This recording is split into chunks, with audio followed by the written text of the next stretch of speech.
porte encore plus de fruits. Déjà, vous êtes purs à cause de la parole que je vous ai annoncée. Demeurez en moi et je demeurerai en vous. Comme le sarment ne peut de lui-même porter du fruit s'il ne demeure attaché au cep, ainsi vous ne le pouvez non plus si vous ne demeurez en moi. Je suis le cep, vous êtes les sarments. Celui qui demeure en moi et en qui je demeure porte beaucoup de fruits, car sans moi, vous ne pouvez rien faire. Si quelqu'un ne demeure pas en moi, il est jeté au dehors, comme le sarment et il sèche. Puis on ramasse les sarments, on les jette au feu et ils brûlent. Si vous demeurez en moi et que mes paroles demeurent en vous, demandez ce que vous voudrez et cela vous sera accordé. Si vous portez beaucoup de fruits, c'est ainsi que mon Père sera glorifié et que vous serez mes disciples. Comme le Père m'a aimé, je vous ai aussi aimé. Demeurez dans mon amour. Si vous gardez mes commandements, vous demeurerez dans mon amour, de même que j'ai gardé les commandements de mon Père et que je demeure dans son amour. Je vous ai dit ces choses, afin que ma joie soit en vous et que votre joie soit parfaite. C'est ici mon commandement.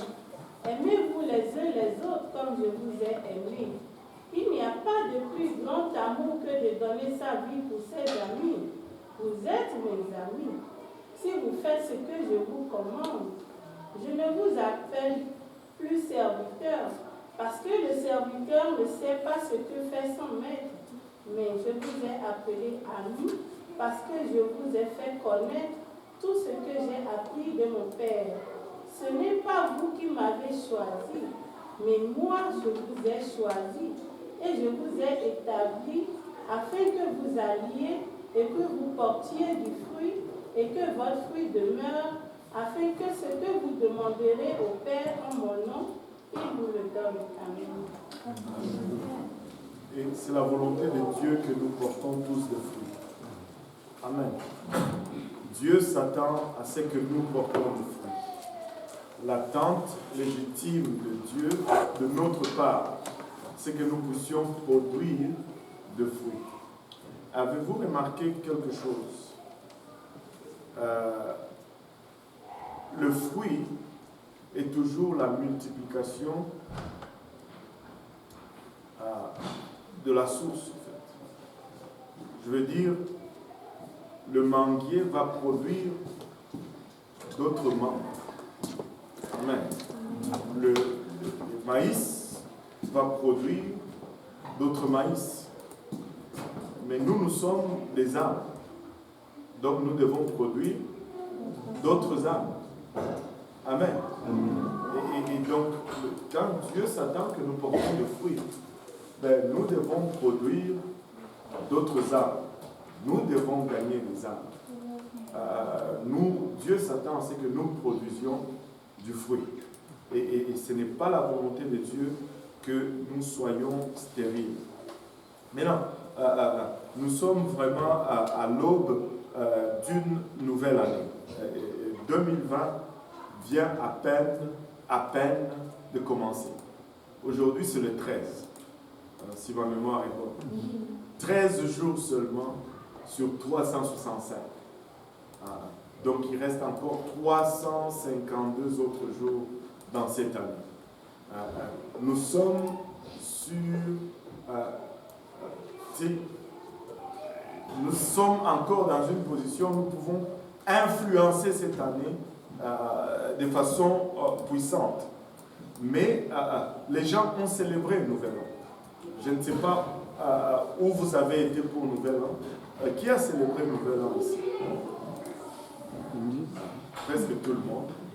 Vous avez été à où pour le Nouvel An? Chez toi.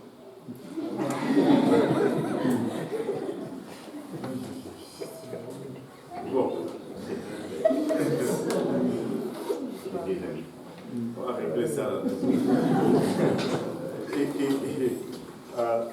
On a été à l'église, bien sûr, Mais après l'église, avez-vous été quelque part? Bon. Il y en a qui hésitent de dire parce que vous étiez au bar ou quelque chose.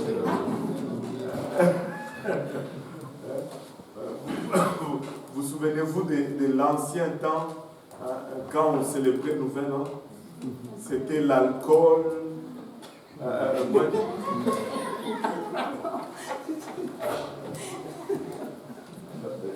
Toi aussi, tu buvais?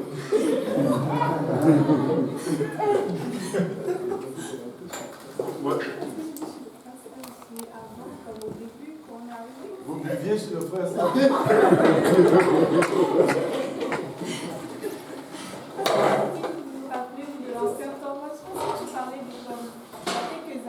Non, l'ancien, avant Jésus-Christ. Et moi, je me rappelle à Lubumbashi où on a grandi, le jour de l'an, il y avait plein de gens ivres qui circulaient les rues. Et ils buvaient un alcool fort traditionnel qu'on appelait le lutuku ou l'otoko. Et certains d'entre nous l'appelaient le jus de maïs. Tu ne connais jamais le taux de l'alcool dans ces jus.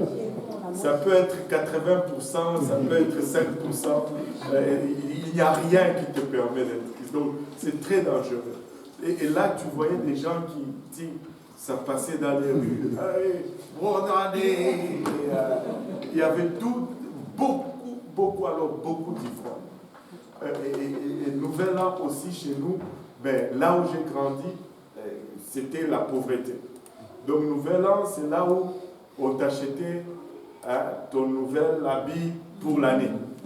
Nouvel An, c'était là où peut-être tu avais la nouvelle paire de chaussures. Et Nouvel An, c'est là où nous mangions le riz et le poulet. Et c'était extraordinaire. Je vous dis, il n'y a pas un riz et un poulet qui goûte aussi bien que celui de Nouvel An. Et c'était traditionnel, c'était classique. C'était notre classique. Tu portais de nouveaux vêtements et puis voilà. Mais ici où nous sommes, c'est différent. Les gens célèbrent ça de plusieurs façons. Si tu vas à New York, une des façons les plus populaires de célébrer Nouvel An ici en Amérique du Nord, les gens vont s'entasser à Times Square et ils regardent la grosse balle descendre.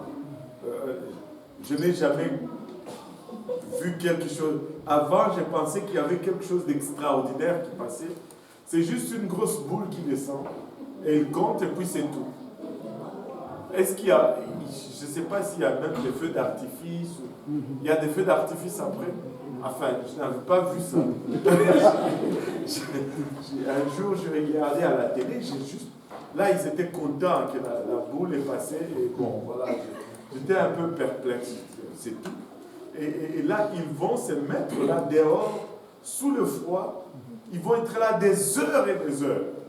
Il n'y a pas de toilettes, mais ils vont rester là pour voir la boule descendre. C'est spécial. C'est vraiment spécial. Bon. Et quand la boule descend, il compte, je pense. Il compte jusqu'à combien, je ne sais pas. Zero, Happy New Year, et voilà. Il y a déjà une année que la boule a arrêté. Arrêtez. Donc là, c'était comme la fin du monde. Aïe. Et au fait, après, je ne sais pas, ça n'a pas empêché quand même la nouvelle année d'arriver, heureusement. Hein? Et là, tout le monde saisit toujours cette nouvelle année pour tourner la page. Tu sais, quand les choses n'ont pas été bien une année, on a hâte que cette année finisse. C'est une raison pour tourner la page. Au fait, on se dit, ben, là, on a une nouvelle page toute fraîche sur laquelle on va recommencer à écrire. Des fois, on cherche cette raison pour avoir juste un nouveau commencement, un nouveau début. La nouvelle page est tout propre et prête à recevoir maintenant les nouvelles choses ou les nouvelles aventures. Et pourquoi cela? Parce que nous espérons toujours au meilleur.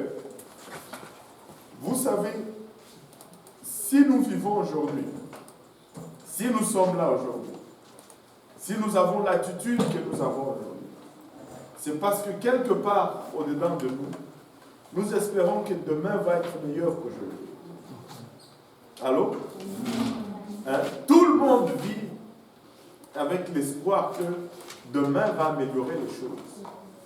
Si on arrive à une place où demain ne va plus améliorer les choses, on devient un peu suicidaire. Et on n'a plus de raison de vivre. Et c'est correct d'espérer que demain, ça va être meilleur qu'aujourd'hui. Et nous voulons vivre avec cet espoir que demain va être meilleur qu'aujourd'hui. On délaisse les défaillances ou les échecs en arrière et on espère le meilleur à venir dans cette année nouvelle qui va commencer devant nous. Et d'autres, comme on le disait malheureusement, ils continuent à boire même aujourd'hui. Ils vont boire, ils vont s'enivrer. Et le 1er janvier, ils se réveillent avec un gueule de bois. Je ne sais pas, ce n'est pas vraiment une bonne façon de commencer une nouvelle année, ça. Amen. On veut commencer une nouvelle année sobre. Maintenant, une des pratiques que nous avons aujourd'hui, même que nous avons fait durant notre service de veille de l'an, c'est de prendre des résolutions. Amen. Et à chaque année, nous prenons des résolutions. Qui a pris de nouvelles résolutions cette année? C'est bon de prendre des résolutions. Il ne faut pas vous lasser de les prendre. Amen. Et nous prenons des résolutions, nous adoptons des résolutions nouvelles pour cette année et pour nous permettre, en fait, et le but de prendre des résolutions, c'est toujours dans le but d'améliorer l'année passée, d'arriver à faire mieux que ce que nous avons fait durant l'année passée. Mais savez-vous d'où vient cette pratique de prendre des résolutions? Tous ceux qui se disent, oh, Noël, bon, c'est une fête païenne, on ne devrait pas venir à l'église à Noël, mais tu vas les voir tous en train de prendre des résolutions de Nouvel An. Cette pratique de prendre des résolutions de Nouvel An, en fait, c'est une ancienne pratique babylonienne. Ce sont les Babyloniens qui ont commencé cette pratique de faire des résolutions de Nouvel An. En fait, leur but, c'était de s'attirer la faveur de leur divinité. Et ils promettaient à leur Dieu que, bon, ils vont faire ci pour cette année. Et quand les Romains ont conquis les Babyloniens, ils ont adopté cette pratique. Et avec la conquête mondiale des Romains, cette pratique a été prise partout. Et ça se retrouve aujourd'hui dans toutes les traditions occidentales. Mais c'est une pratique d'origine babylonienne. Maintenant, cela ne veut pas dire que si tu prends une résolution de Nouvel An, tu deviens un adorateur babylonien des divinités païennes. Non. Amen. Tu vois, donc, j'espère que vous n'allez pas me dire aujourd'hui, non, parce que moi je ne veux plus prendre de résolutions. Si telle est votre attitude, vous risquez d'arriver à une place où vous n'allez plus rien faire. Parce que même les païens mangeaient. Même les Babyloniens mangeaient. Savez-vous que manger, c'est une pratique ancienne babylonienne?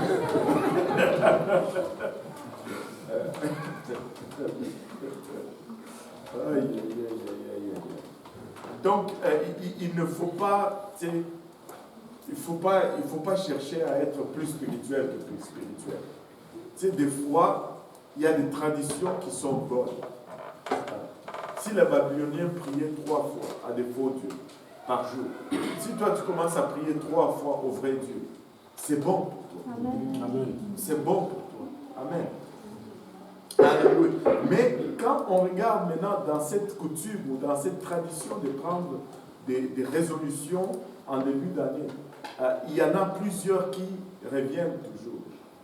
Selon vous, laquelle pensez-vous est la résolution de nouvelle année la plus populaire. Numéro 1 des résolutions de nouvel an. Perdre le poids. Ça, c'est le numéro 1. Mais malheureusement, la moyenne de poids continue toujours de monter, surtout ici à l'Amérique du Nord. Malgré toutes les résolutions depuis qu'on a commencé à les prendre. Maintenant, je ne sais pas si je peux m'aventurer un peu. Qui a l'audace de nous dire un peu sa résolution de cette année? Est-ce qu'il y a quelqu'un qui est audacieux pour nous dire du temps que ce n'est pas perdre le poids? David, toi, tu veux me piéger encore. C'est quoi ta résolution de cette année? Avoir mon permis de conduire. Avoir ton permis.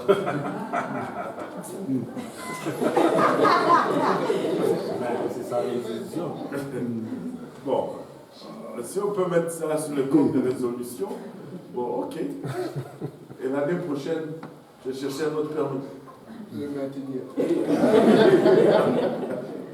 Pas le faire. Est-ce qu'il y a quelqu'un qui a une résolution autre que le permis de conduire? Oui, bon. Avoir plus de discipline. Avoir plus de discipline, par exemple. Ça, c'est quelque chose que tout le monde devait s'efforcer à développer. La discipline. Vous savez, si nous développons la discipline, nous allons nous améliorer dans beaucoup de choses. Dans beaucoup de choses. Oui. Une autre résolution, par exemple? Oui. Aujourd'hui, j'ai lu sur Enoch et j'ai lu qu'il a été agréable à Dieu et de l'a enlevé dans ma résolution. Alléluia. D'être agréable à Dieu. Alléluia. Bon, ça arrive quand même. Elle veut être agréable à Dieu. Et tout faire pour être agréable à Dieu. On veut faire mieux peut-être dans ce secteur cette année. Une autre résolution, Esaïe? Mon avait levé ta main. Non, ok, tu es gratis. Ok. Ouais, non, Mathilde. Moi, j'ai revenu sur moi, j'ai demandé à Dieu. J'ai dit, Seigneur Jésus, je vais chercher plus la face, je vais prier plus.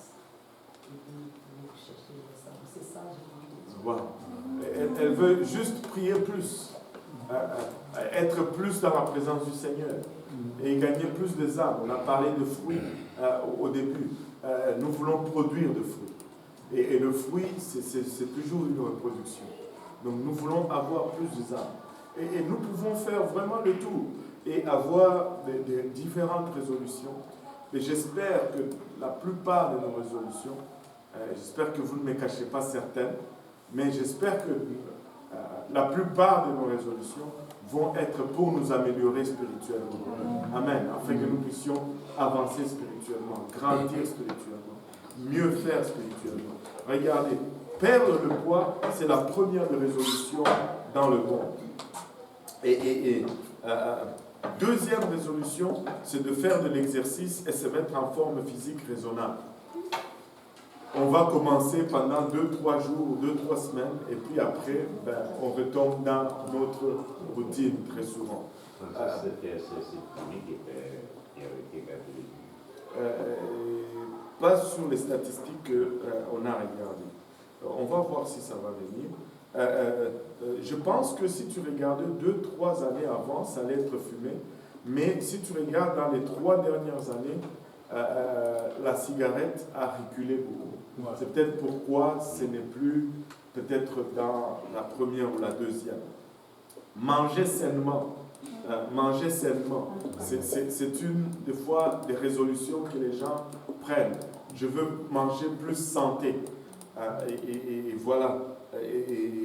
Bon. Celle-là. Alléluia. Donnez-moi de la viande. D'autres résolutions, c'est finir ses dettes. Il y a des gens qui disent, je dois couper toutes mes cartes de crédit. Ça, c'est très louable. Tu sais, un chrétien doit tout faire pour liquider ses cartes de crédit. Je ne dis pas que tu ne dois pas avoir des cartes de crédit. Surtout dans cette société, tu es obligé d'en avoir. Mais tu ne dois pas garder des balances sur ta carte de crédit et payer des intérêts à chaque mois, ça t'appauvrit et ce n'est pas une bonne gestion des finances. Amen. Arrêter de fumer vient en 5e position maintenant. Arrêter de fumer, c'est une des résolutions que les gens prennent aussi. Arrêter de boire, bien sûr, on parle de l'alcool, pas de l'eau. Arrêter de boire, c'est une des résolutions que les gens ont aussi. Arrêter de jouer, ça parle plutôt des gens qui vont au casino ou des gens qui jouent au PS4. Ou ces choses-là. C'est une des résolutions qui peut être une résolution de l'année nouvelle.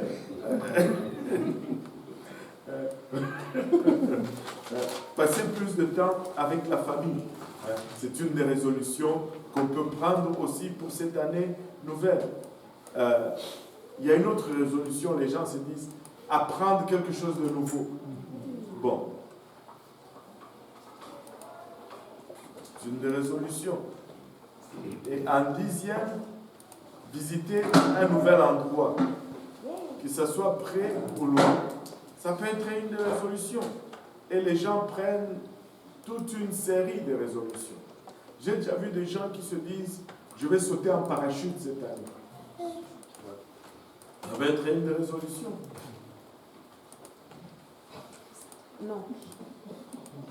C'est rare que de voir des noirs. Des noirs. En parachute. Pardon. Bon. Va sauter la monstre.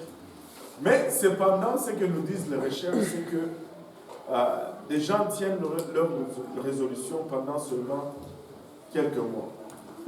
1 mois ou moins, et puis c'est tout. Et après, il n'y a plus rien. Toutes les bonnes intentions passent par la fenêtre et on retombe dans la routine de l'année passée.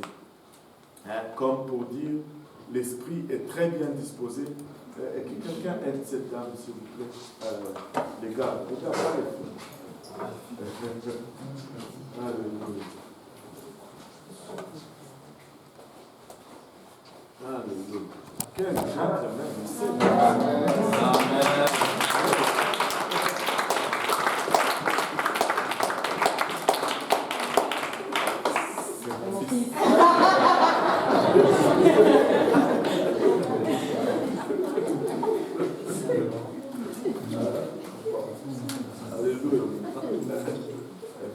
Alléluia.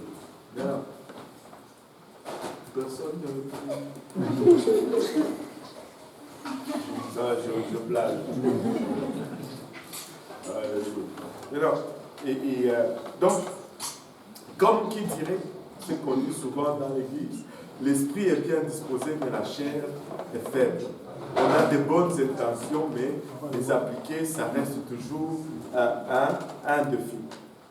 Maintenant, une des choses que chaque croyant devrait savoir, que c'est nécessaire et devait comprendre l'importance, c'est toujours d'être connecté avec le Seigneur Jésus-Christ. Des fois, dans nos routines habituelles, et nous ignorons l'importance de cela. Je ne sais pas si vous avez aimé le message de pasteur hier soir, mais si vous ne l'avez pas aimé, dites-moi, je vais prier pour vous. Parce que le message était tellement bon, était tellement à point. Mais il y a quelque chose, tu sais, il y a des fois des choses que, il y a des moments particuliers où ça te touche plus fort qu'un autre moment. Mais il y a quelque chose qu'il a dit qui m'a touché énormément, c'est de savoir juste être conscient de la présence de Dieu en tout le temps. Je ne sais pas si ça vous a marqué, mais moi, ça m'a marqué personnellement d'une façon particulière hier. C'est comme si je l'entendais pour la première fois. C'est comme si je l'entendais différemment.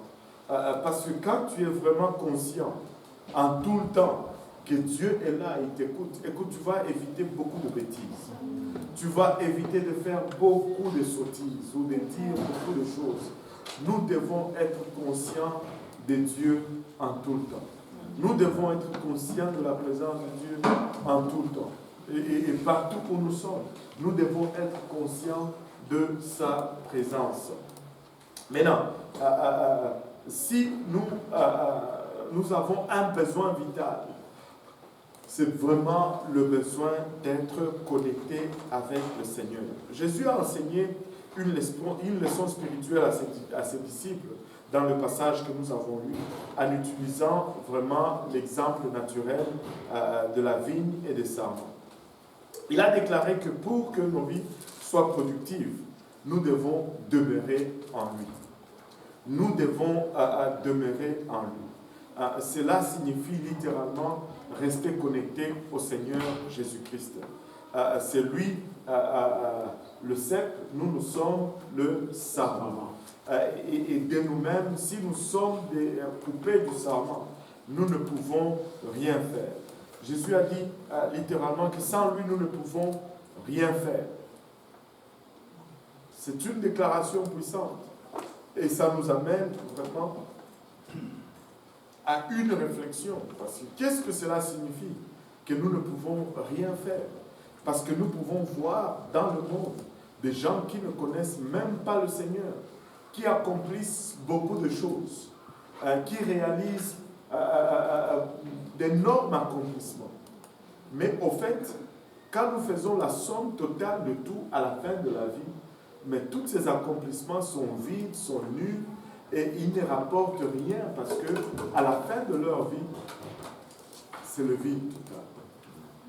C'est le vide.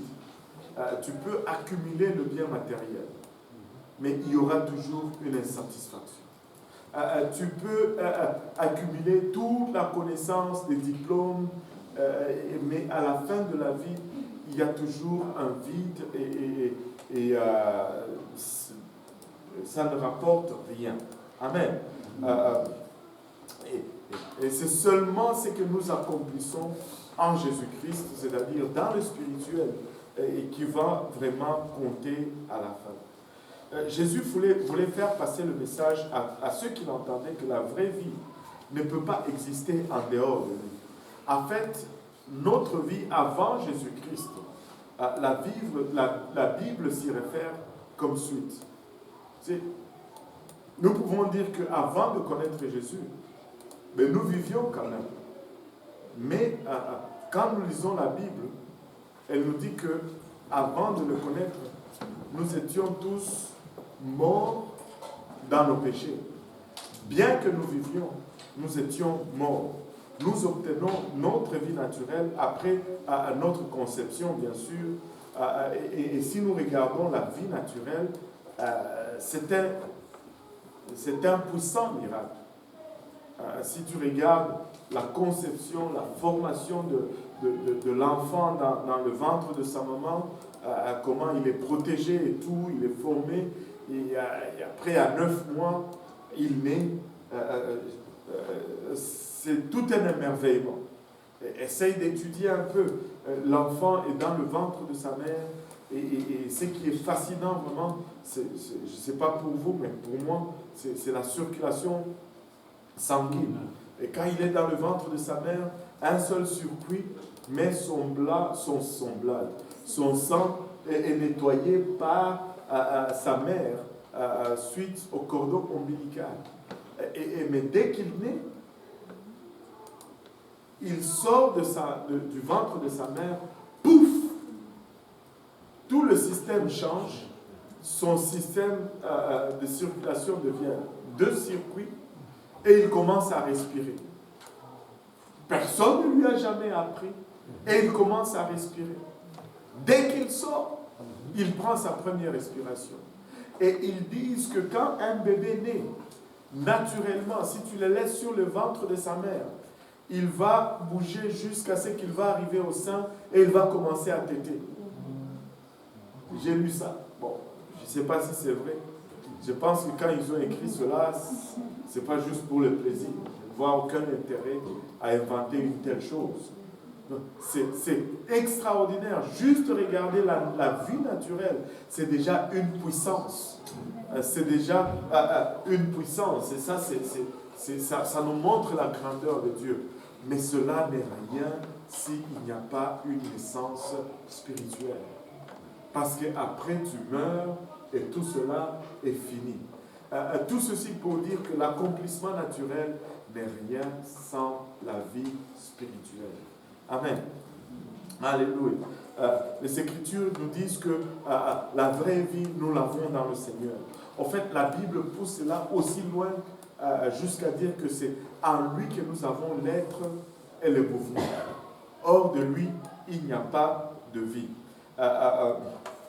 Nous sommes morts dans nos péchés et nous avons besoin d'avoir une naissance spirituelle pour avoir la vie intérieure. La vie naturelle, elle est vide sans la vie spirituelle. Et je ne sais pas si vous vous rappelez avant Jésus-Christ. Moi, je vais le redire encore, parce que ça, c'était presque mon quotidien. Ça m'arrivait presque au moins une fois ou 2 semaines, où avant de connaître Jésus, et très souvent, ça m'arrivait souvent quand je faisais une sieste d'après-midi. Tu dors et tu te réveilles vers les 17h, 18h. Premièrement, tu ne sais pas si c'est le matin ou si c'est le soir. Tu es perdu complètement. Tu ne sais plus même qui tu es. Et des fois, je me réveillais, j'essayais de trouver où se trouvait la porte de la pièce là où je suis. J'étais perdu. Une angoisse me saisissait, mais tu as peur, tu ne sais pas c'est quoi. Tu es endormi, tu ne sais pas si tu es réveillé ou si tu es endormi. Et tu regardes le plafond, c'est comme s'il est loin en haut de toi. Tu es complètement perdu. Qui suis-je? Où suis-je? Et là, tu essaies de... Ça pouvait prendre 5 à 10 minutes avant que tu ne réalises et que tu sors de cet état. Un état d'angoisse, un état de perdition totale. Et à d'autres époques, ça je pense que c'était aussi un peu plus physique, j'allais dormir et j'allais rêver que, tu sais, surtout avant que je n'aie mes papiers au Canada. J'allais dormir et j'allais rêver que j'étais de retour chez nous à Lubumbashi. Et je marchais d'un quartier pour arriver dans ma zone. Et là, j'ai commencé à me plaindre. Je disais, mais qu'est-ce que j'ai fait? Pourquoi est-ce que j'ai quitté le Canada avant d'avoir mes papiers? Maintenant, comment est-ce que je vais faire pour retourner là-bas? J'étais perdu, découragé. Qu'est-ce que je fais ici? Qu'est-ce qui a fait que j'arrive ici? Et là, j'allais me réveiller avec un grand soulagement. Et j'étais encore dans mon petit appartement. Même si je n'avais pas encore payé de loyer, soudainement, ça devenait un petit problème comparé au fait d'être là, de retour au Congo. Vous savez comment les choses sont relatives toujours. Alléluia. Et vraiment, la vie naturelle est vide sans la vie spirituelle. Mais quand j'ai été dans le Seigneur, je vous dis, je n'ai plus eu ces rêves d'angoisse. Des fois, j'ai rêvé que le ciel, ou je sais pas, je ne peux pas dire vraiment les nuages, que le ciel descendait vraiment. Le ciel est descendu. Et que là, c'était le chaos total. On dirait qu'il y avait quelque chose qui manquait dans le monde. Mais aujourd'hui, depuis que je suis sauvé, je peux comprendre que c'est l'Église qui manquait dans le monde. Et que l'Esprit de Dieu était enlevé. Et qu'on s'est caché parce qu'on cherchait. Tu étais tout le temps en train de fuir et de te cacher. Parce que si on te trouvait, on te tuait. Écoutez, il ne faut pas manquer l'enlèvement. Il ne faut pas manquer l'enlèvement. Et laissez-moi vous dire ceci. Le Seigneur revient très bientôt. Le Seigneur revient très bientôt. quelqu'un m'a dit, pas aujourd'hui, mais cette semaine, m'a raconté un rêve qu'il a eu, qui m'a fait peur. Il m'a raconté, il m'a dit ceci, qu'il a rêvé, qu'on était dans le rêve, et qu'on était à l'église, et que j'étais en train de lui dire qu'il y avait une conférence de l'église, et que je disais aux gens dans le rêve, que tout le monde devait faire un effort pour aller à cette conférence parce que c'était la dernière conférence qui allait être organisée pour l'Église. Après cela, il n'y aura plus d'autres conférences de l'Église.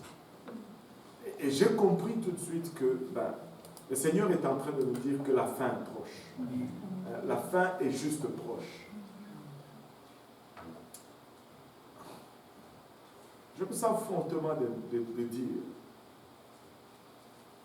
il faut juste qu'on se prépare, qu'on nettoie nos cœurs de toutes choses au fait inutiles, qui ne vaut pas la peine que tu manques là. Qu'il ne faut pas la peine que tu manques là. Là, je suis un peu écarté. J'espère que Pasteur Ram ne va pas me demander pour ça. Je vais revenir. Alléluia. Maintenant, la vie spirituelle,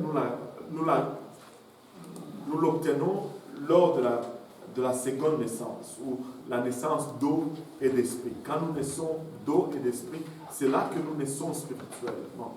La naissance naturelle est bien, mais il faut qu'elle soit suivie et complétée de la naissance.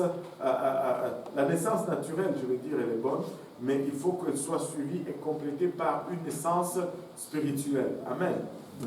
Et c'est là que nous entrons maintenant dans le royaume de Dieu. Et nous savons presque tous comment cela se fait. Nous devons nous repentir de nos péchés. Et nous devons nous faire baptiser au nom de Jésus-Christ pour le pardon de ceux-ci. Et nous devons recevoir le don du Saint-Esprit avec l'évidence de parler en langue. Et lorsque ces étapes sont accomplies, nous sommes maintenant greffés dans cet arbre ou dans ce cep. Nous devenons maintenant le sarment de cet arbre central qui est le Seigneur Jésus-Christ. Amen. Amen. Alléluia. Nous sommes maintenant attachés à la vigne. Et le Christ est le sarment. Et tout comme Jésus l'a dit, les sarments, plutôt le Christ est la cèpe. Et nous sommes les sarments. Et comme il a dit, le sarment ne peut pas porter de fruits par lui-même. Il doit rester attaché à la vigne. Nous ne pouvons pas survivre sans Jésus-Christ. Nous ne pouvons pas porter de fruits par nous-mêmes sans être attachés à Jésus-Christ. Et si nous voulons survivre dans notre vie spirituelle, nous devons être attachés à Jésus-Christ. Maintenant, la question est de savoir comment est-ce que nous restons rattachés à Jésus-Christ. Être né de nouveau, c'est une chose. Mais être rattaché, rester rattaché au Seigneur, c'est une autre chose. La première des choses qui nous garde rattachés au Seigneur Jésus-Christ, c'est la prière. C'est la prière. Pas la prière pour la nourriture, mais notre prière personnelle, quotidienne, où nous entrons seuls dans la présence de Dieu et nous parlons à Dieu et que nous laissons aussi Dieu nous parler. Ça, c'est notre lien personnel avec Jésus-Christ. C'est notre source de vie spirituelle. La prière est vraiment le souffle de notre vie spirituelle. Si nous ne prions pas, notre lien avec Jésus-Christ sera rompu et nous allons mourir éventuellement. La parole de Dieu nous enseigne que nous ne devons jamais cesser de prier. Nous ne devons jamais cesser de prier. Au fait, la parole de Dieu nous exhorte à prier tous les jours. Tous les jours. J'allais dire, si nous mangeons tous les jours, nous devons prier tous les jours. Mais certains vont dire, mais pasteur, nous avons fait 7 jours sans manger. Je retire cela. Et je vais dire ceci, si nous ne respirons pas tous les jours, alors nous ne pouvons pas prier tous les jours. La personne ne peut rien me dire. Alléluia. Vraiment, la prière, c'est le souffle de notre être spirituel. Nous devons prier tous les jours. La deuxième chose qui va être vraiment nécessaire pour que nous gardons notre contact avec le Seigneur, c'est la parole de Dieu. La parole de Dieu. La parole de Dieu, c'est notre pain spirituel. Et nous devons en manger tous les jours. Dans la parole de Dieu, nous trouvons la vérité. Vous savez, moi, je suis de cet avis.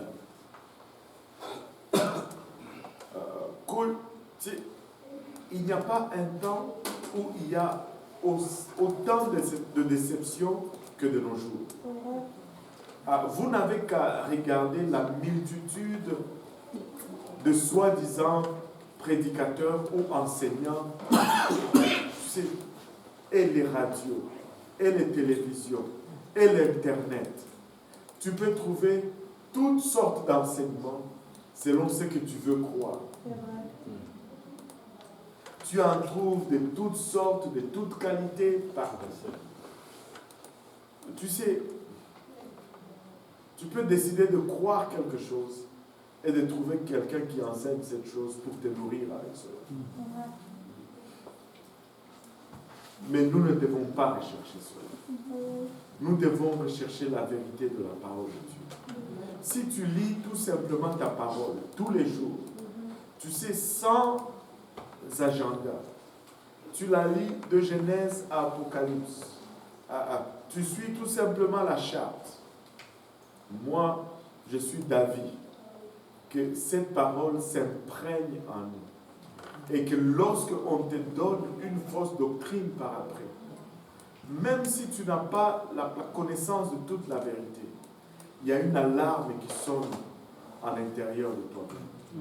Tu es capable de dire que je ne le vois pas encore, mais il y a quelque chose qui semble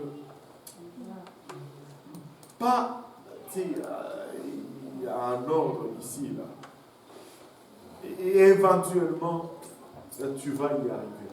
Éventuellement, tu vas y arriver. S'il y a un temps où nous devons lire notre Bible, c'est aujourd'hui. Aujourd'hui, il y a même des soi-disant hommes de Dieu qui enseignent que la polygamie, c'est pas si mauvais que ça. Oui. Oui. Oui. Aide-nous, Seigneur. C'est dès les premières pages de la Bible, tu trouves le principe. Dieu a créé Adam et Ève, point final. Et Dieu m'a montré une autre chose dernièrement, alors que je parlais avec quelqu'un. Vous savez, très souvent, les gens vont utiliser seulement, que tout le monde dise seulement. Les gens vont utiliser seulement le langage pour justifier une doctrine. Et ils vont négliger le concept. Et ça risque de devenir dangereux si tu utilises seulement le langage et tu négliges le concept. Parce que le langage peut deux fois t'induire en erreur parce que ça n'a pas été écrit dans notre langue. Ça a été traduit d'une langue. Et souvent, il y a des nuances même dans le mot, dans la signification de mots. S'ils ont utilisé le mot dans une autre nuance, dans un autre concept, mais le langage reste le même, tu peux être induit en erreur si tu t'arrêtes seulement sur le langage. C'est pourquoi tu dois partir depuis l'Ancien Testament jusqu'au Nouveau Testament, garder le même cadre, le même concept, et tu vas pouvoir t'en sortir même si le langage tend à dire autre chose. Tu sais que dès le départ, le concept biblique, c'est un Dieu. Amen. Tu peux le lire depuis l'Ancien Testament, les concepts est établi. Les concepts, ce sont les choses qui viennent avant toute chose. Et même si, dans le cadre de conversation, le langage va amener des nuances, mais le concept va devenir. Le concept va devenir. Et la lecture de la parole de Dieu devient très importante. Très important. Tu dois lire ta parole tous les jours.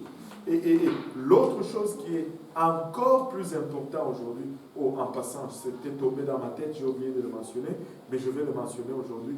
La Bible nous donne un avertissement en ce qui concerne avoir une multitude de gens qui enseignent.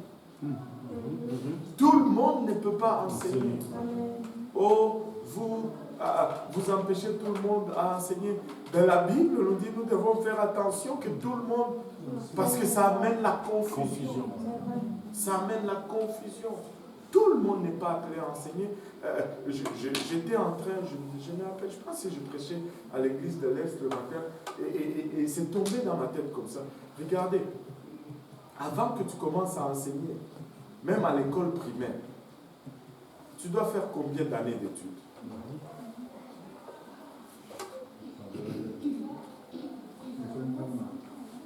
Pardon? Non, parce si tu as fait 5 ans d'études, tu n'as même pas encore fini ton école primaire. Non. Combien d'années d'études tu dois faire avant d'enseigner, même à l'école primaire? Tu dois finir d'abord ton école primaire, tu dois finir ton école secondaire et tu dois finir l'université avant de commencer à enseigner à l'école primaire.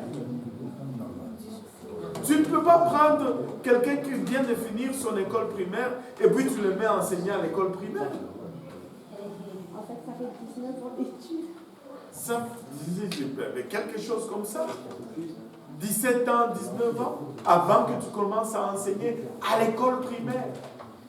1 plus 1 égale 2 là.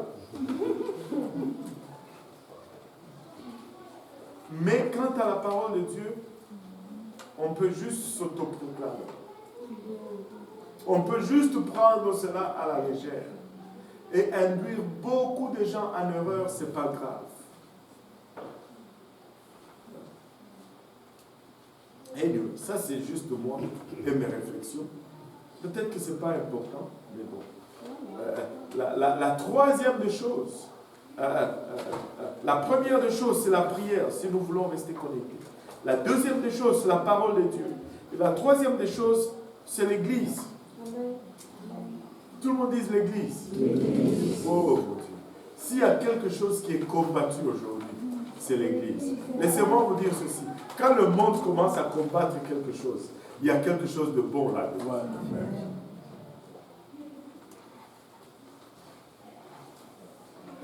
La première des choses, c'est que l'Église, c'est un concept de Dieu. Ce n'est pas un concept de l'homme. Si c'était un concept de l'homme, ça allait mourir déjà, ça fait longtemps. Ce qui est de l'homme meurt. Mais ce qui est de Dieu subsiste toujours. L'Église, en fait, c'est le corps du Christ. Et ne vous trompez pas là-dessus. Regardez. L'Église est imparfaite. L'Église restera toujours imparfaite. Si l'Église devient parfaite, ben personne d'entre nous ici ne sera plus dans l'Église. Allô? Amen. Allô? Amen. Mais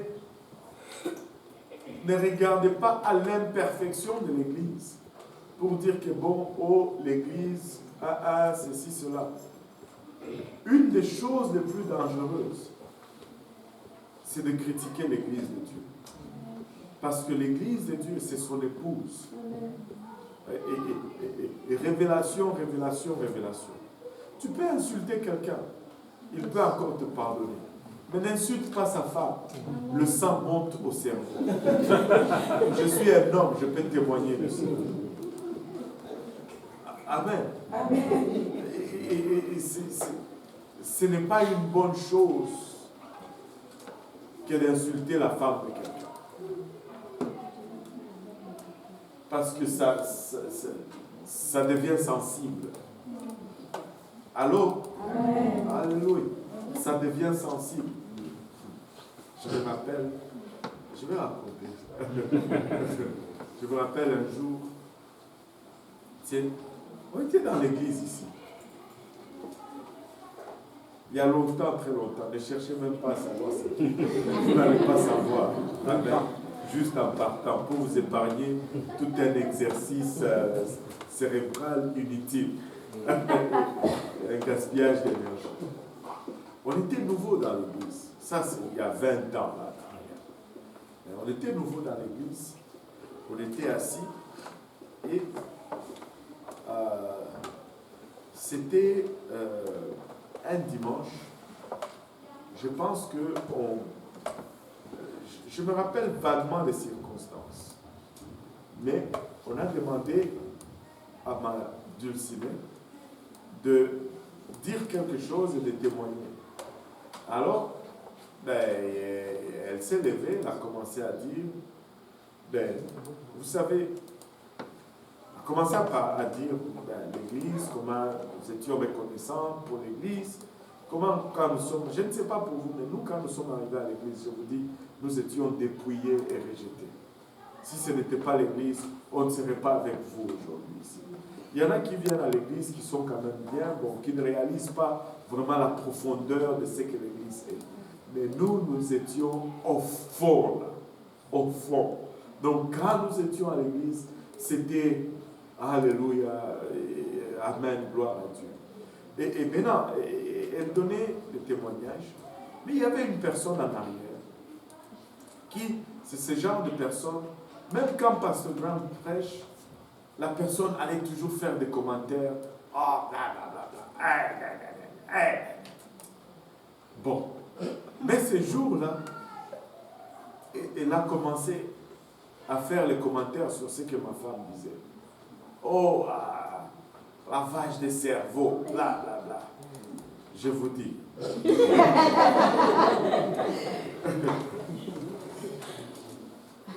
Et c'est allé direct.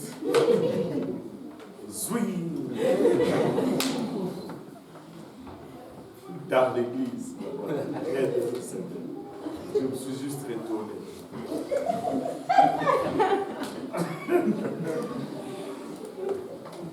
Je lui ai dit. Tu fermes ta bouche. 3 points de suspension. Et c'était une personne âgée. Mais juste pour dire,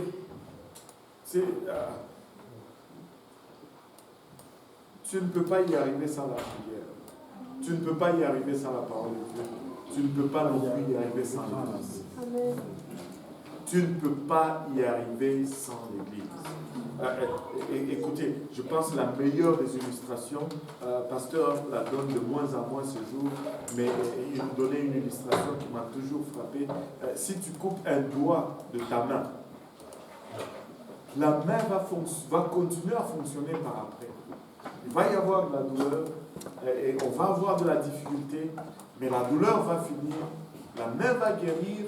Oui, peut-être que la main ne va plus performer comme elle performait avant. Mais la main va continuer à survivre. Mais le doigt que tu as coupé, le doigt, lui, va pourrir. Et il ne sera plus. C'est ce qui nous arrive quand nous sommes détachés de l'Église. Nous allons pourrir. L'Église va nous manquer. L'Église ne va peut-être pas performer comme elle devrait performer si tu n'es pas là. Et laissez-moi vous dire, nous sommes tous importants dans l'Église. Il y en a certains qui me regardent sans peut-être le croire. Vous êtes importants dans l'Église. Même si vous n'êtes jamais monté sur la plateforme, vous occupez une place d'importance dans l'Église. Quand vous n'êtes pas là, quelque chose manque. Vous êtes unique. Il n'y a pas une seule personne sur la face de la terre comme vous. votre adoration, votre Alléluia. Il n'y a personne qui peut dire Alléluia comme vous le dites. Personne. Il n'y a personne qui peut battre vos mains comme vous battez vos mains. Mes battements de mains n'émettent pas le même son que vos battements de mains. Votre Alléluia n'est pas mon Alléluia. Et donc, quand vous êtes là, votre Alléluia n'est pas là. Et il n'y a aucun autre Alléluia sur la face de la terre qui peut remplacer ce Alléluia. Et vous avez votre propre ADN, vous êtes unique. Et quand vous manquez, ben vous manquez. Mais quand vous êtes là, nous sommes tous bénis. Il y a des gens qui ne réalisent pas. Vous êtes un encouragement énorme. Vous savez, des fois, vous regardez les dirigeants, vous pensez qu'ils sont toujours des Superman, ils ne sont jamais découragés. Des fois, ils sont down aussi. Des fois, nous sommes down.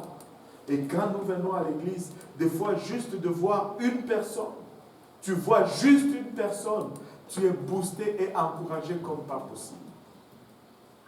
On ne vous le dit tout simplement pas parce que sinon, bon, vous risquez de commencer à nous faire du chantage. Si tu ne me payes pas le transport, je ne viens pas aujourd'hui. Non. C'est pas ça. Je blague tout ça. Et ça, c'est la réalité. Ça, c'est la réalité. Donc, vous ne savez jamais qui vous encouragez quand vous venez. Vous ne savez jamais qui vous soutenez quand vous venez. Tout le monde n'est pas visible. Mais ce ne sont pas toujours les organes les plus visibles qui sont les organes les plus importants du corps. Tu ne vois pas tes poumons, mais tu ne peux pas vivre sans tes poumons. Tu prends beaucoup de soins pour ton visage, mais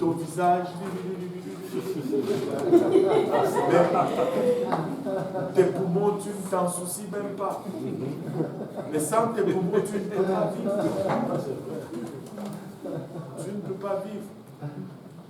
Alléluia. Amen. Tu sais, personne ne prie jamais, oh merci Seigneur pour mes poumons. Mais alors que, sans tes poumons, merci Seigneur pour mes reins. Sans cela, la vie est compliquée.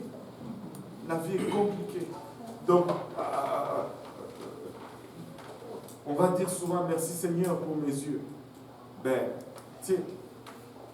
Tu peux vivre sans tes yeux. Allô? Mais tu ne peux pas vivre sans tes poumons. On va dire merci Seigneur pour mes yeux, mais jamais merci Seigneur pour mes poumons.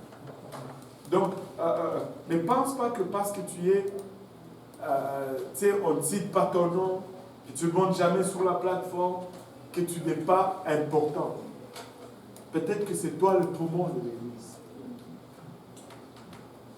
Oh, moi, je suis, en tout cas, je ne suis pas l'auteur de cet exemple, mais j'aime utiliser cela. Oh, moi je suis juste le poil du nez, donc je ne suis pas important. Même le poil du nez, c'est important. Allô?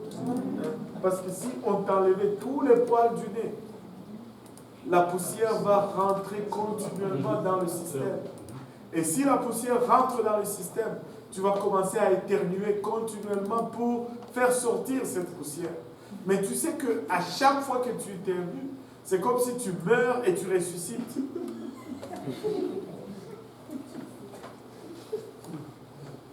Donc tu ne veux pas éternuer successivement parce que tu risques de ne pas revenir.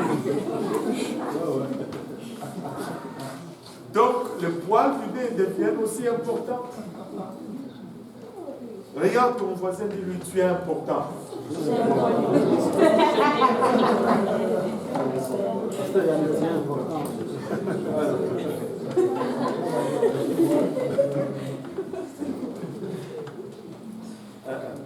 La prière, la parole de Dieu et l'Église, ce sont là trois choses qui sont fondamentales et qui contribuent à notre bien-être spirituel et qui nous maintiennent connectés à Jésus-Christ.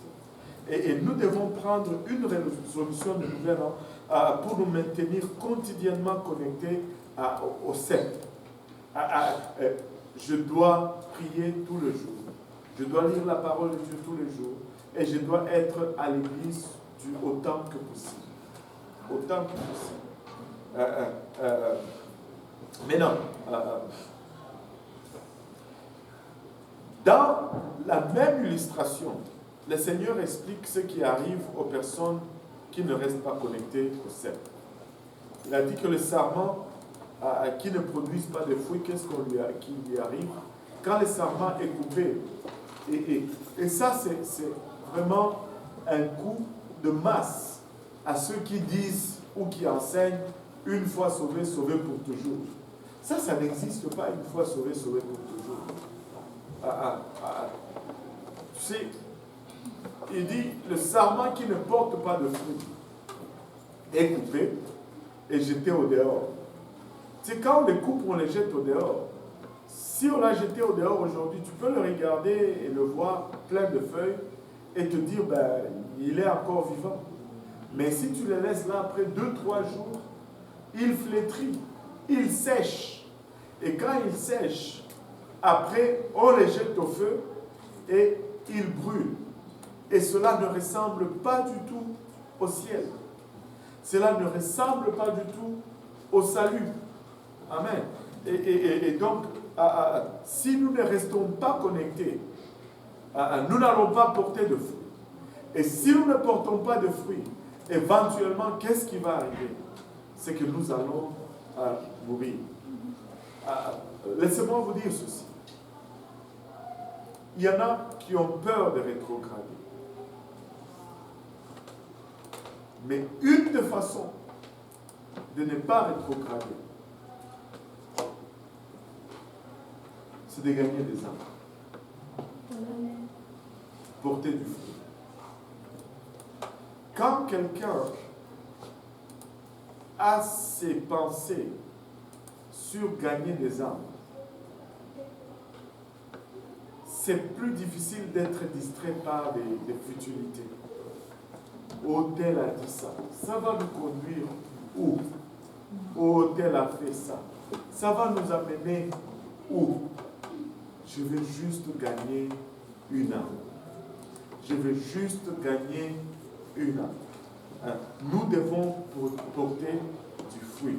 Nous devons, et pour gagner des âmes, nous devons rester connectés. Et si nous sommes connectés, ben nous allons gagner des âmes. Et ça nous garde de gagner des âmes. Parce que ça nous force à rester connectés au CEP. Amen. Le pasteur nous donne un exemple ici. Il y avait un jeune homme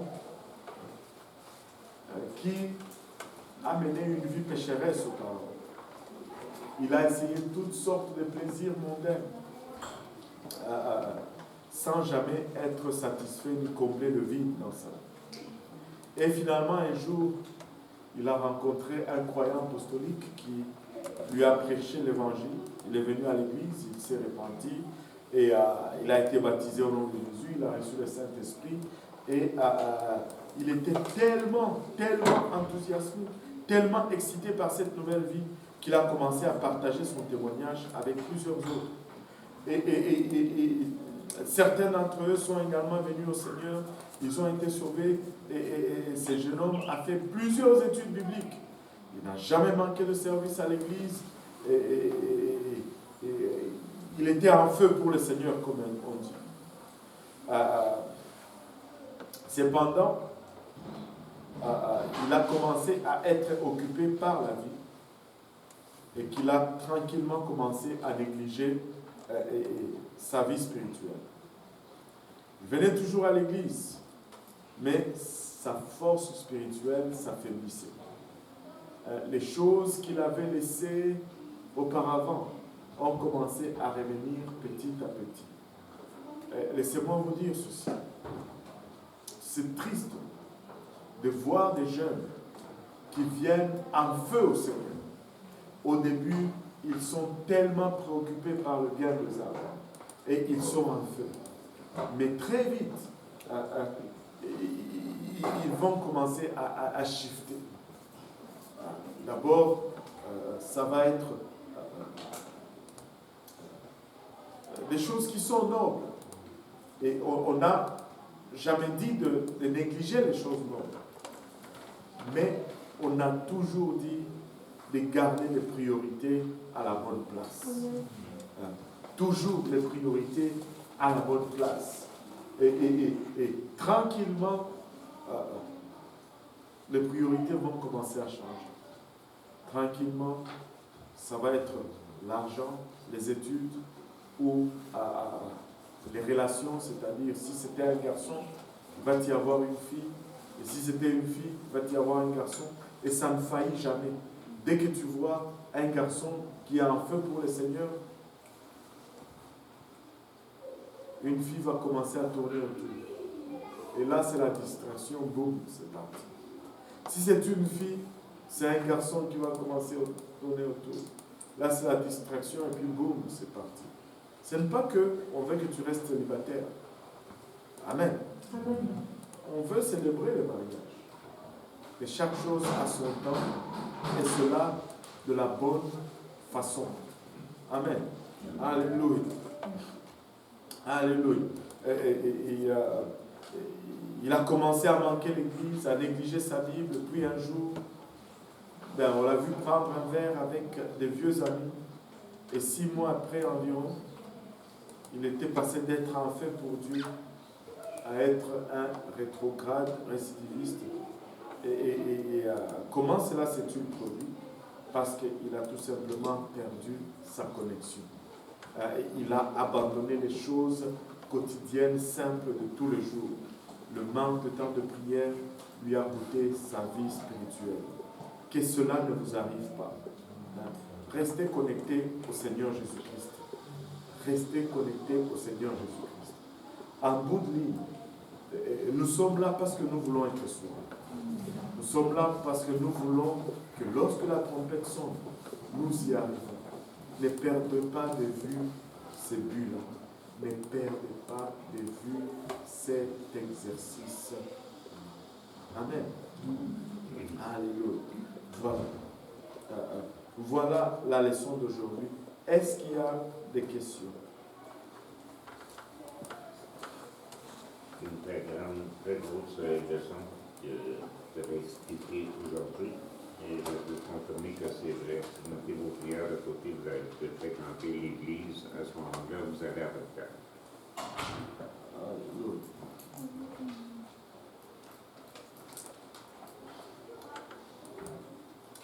Je vais poser une question un peu embarrassante, mais ce n'est pas grave, parce que ça nous arrive à tous à un moment ou à un autre. Avez-vous déjà perdu votre connexion avec le Seigneur Jésus-Christ? Oui.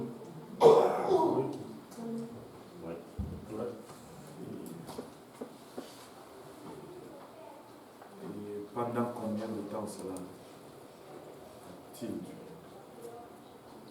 C'est pas longtemps.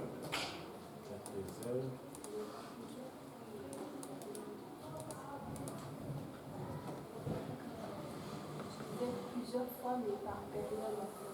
Ouais. C'est ça. Et des fois, tu sais, il faut prendre ça au sérieux. Vraiment, c'est... Tu sais, des fois, tu peux être distrait. Moi, je me rappelle, surtout quand on avait commencé à faire les rénovations à l'église de l'Est. Laissez-moi vous dire qu'à un moment donné, je me sentais enlissé. Et c'est pour vous dire que ce n'est pas juste que tu es en train nécessairement de faire quelque chose qui est mauvais. Tu peux être en train de travailler pour la maison de Dieu. On était jour et nuit. Parce que il n'y a pas beaucoup d'argent. Et on devait faire tout nous-mêmes. Pour faire le sous-sol de l'église de l'Est, ça nous a pris du temps. Ça nous a pris des heures. Laissez-moi vous dire, un jour je suis allé voir pasteur, j'ai dit, je ne sais pas si c'est la volonté de Dieu, parce que là je me sens comme si j'ai vraiment rétrogradé. En train de travailler à construire la maison de Dieu.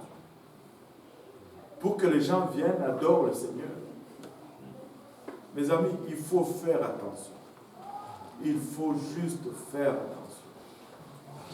Il faut vraiment être sans prétention et humble et se regarder honnêtement. Seigneur, aide-moi. Je ne veux pas être perdu. Je ne veux pas être perdu. Parce qu'une excuse reste juste une excuse. Salomon a bâti le temple, mais il a rétrogradé. Une excuse reste juste une excuse. Et après, si ce qui devait être fait n'est pas fait, ben c'est pas fait malgré l'excuse. Même si l'excuse est bonne. Et que 2020 nous exempte des excuses. Que nous fassons tout simplement ce que nous sommes appelés à faire. Amen. Alléluia. On va prendre le temps de prier. Oui. En fait, ma question, c'est par rapport à la lecture de la Bible, parce que des fois, je suis un peu partagée, parce que comment est-ce qu'il faut... parce que... ok. Bon.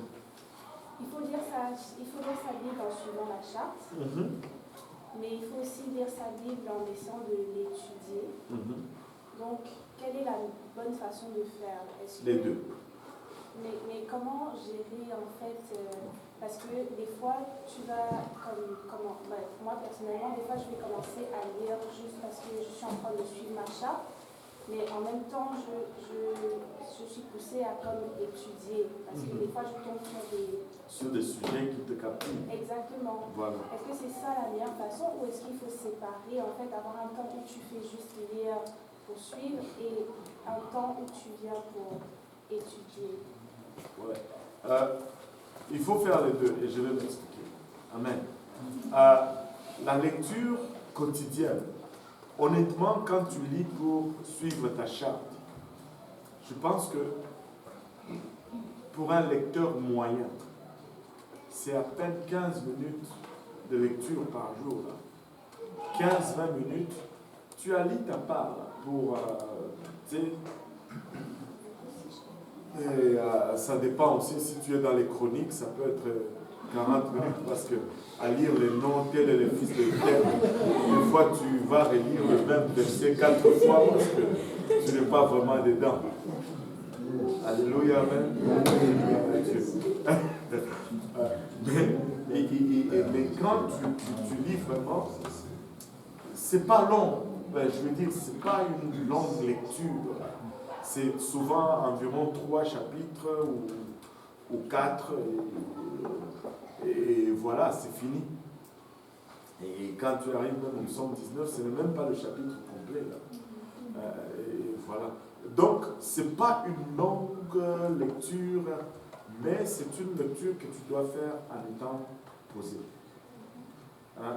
Une lecture systématique, et puis tu lis seulement. Tu essaies d'absorber si ça n'entre pas trop, mais tu lis quand même, parce que ce n'est pas une tâche ponctuelle, c'est la répétition qui va porter les résultats. En fait, ce qu'on veut avoir, c'est établir cet automatisme de sorte que après 2-3 ans, tu vas voir que ça va être différent. Maintenant, quand tu étudies, premièrement, ça ne va pas être tous les jours. Parce que ça m'étonnerait que tu aies le goût d'étudier quand tu es dans les chroniques. Encore une fois, c'est la même chose. Tu ne vas jamais avoir le goût d'étudier là-dedans. Et certains, même quand tu es dans le Deutéronome, des fois, c'est pas là que tu vas trouver les choses qui vont te donner le goût d'étudier dans nombre, certains passages. Mais de temps en temps,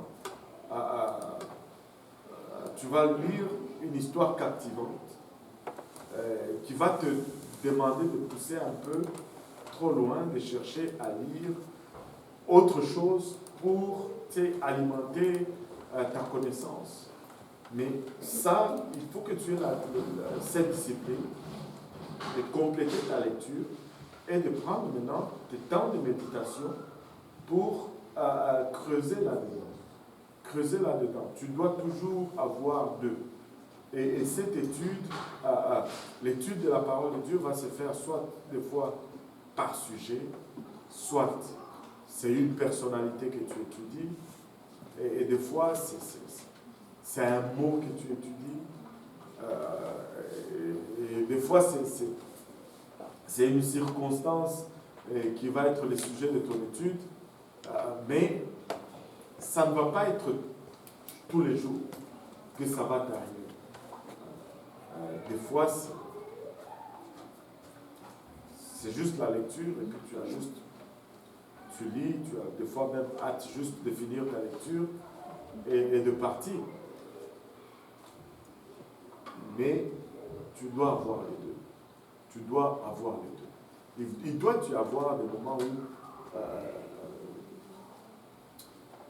la parole de Dieu t'interpelle ou t'amène à chercher à voir pourquoi, dans quelles circonstances.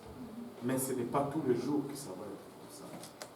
Ce n'est pas tous les jours que ça va être comme ça. Donc, il y a de la place pour faire les deux, parce que l'un ne vient pas tous les jours. L'un ne vient pas tous les jours. Mais il faut faire les deux. Il faut faire les deux. Et si je devais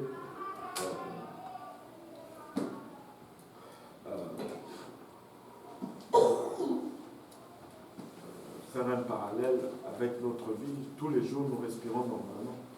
Et quand tu fais de l'exercice physique, l'intensité de ta respiration change aussi. Mais tu continues quand même de respirer normalement tous les restants des jours, même si tu ne fais pas de l'exercice physique. Voilà. La prière, la parole de Dieu et la maison de Dieu. Amen. Maintenant, il est 21h. Je sais qu'il y a une table qui nous attend là, à l'arrière, mais on ne va pas aller à cette table avant de passer du temps dans la prière. On va élever nos voix maintenant pour 15-20 minutes. On va prier pour les âmes perdues dans cette région, dans cette ville. On va prier pour que Dieu nous donne une